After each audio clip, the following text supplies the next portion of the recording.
Okay, folks, here is that Mazda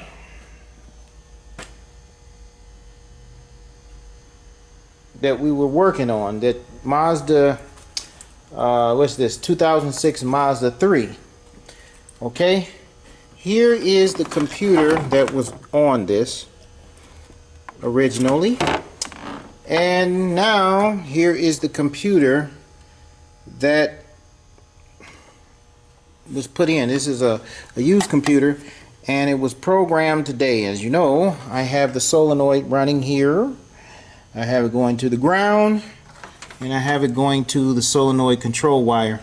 Okay, I've already put the transmission pan and hooked the solenoid back up under the bottom, so I'm just going to hook these back. But right now I am going to start this vehicle up, and we're going to see if the check engine light is going to come on when I put it from park to reverse, because remember, it threw a shift solenoid code immediately after I put it in reverse gear. Okay, so let's go back to this Mazda. Woo. In here, where's the key?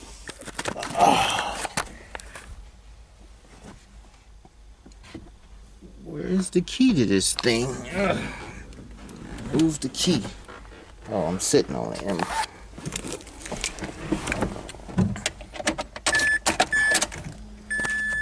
Okay. All right. Still same mileage. Okay, it's in park. Check engine light is there. So the check engine light should be off when I start up. Why is that thing? Okay. All right. Now started. Now I'm going to take this. Oh, you'll see it up here. Where is it? I'm going to put it in reverse. It went in reverse. Check engine light didn't come on. See? No check engine light. Now I'm going to turn it off so you see where the light is. Hey, turn it off.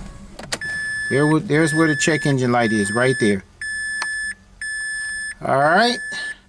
So, look like the computer is in reverse right there. So, all right, let me put it back in drive or park, that is. And I'm gonna start it back up. And put it in gear.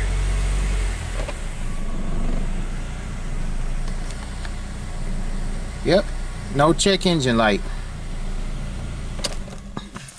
All right, so the problem with this was the computer. First, he had no reverse, so it was a transmission problem. How do you take this key out now?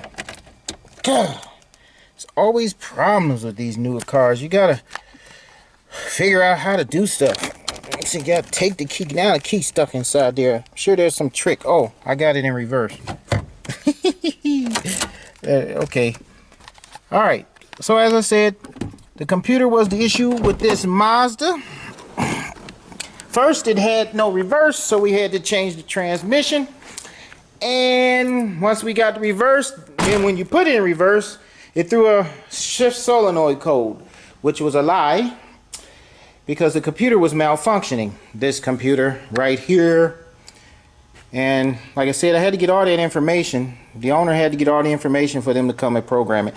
But it was done successfully. Now, the only thing I'm going to do is get rid of this solenoid. And I'm going to just solder and shrink tube this back together. And it'll be ready to go. Ready to go. So, you know what that code was.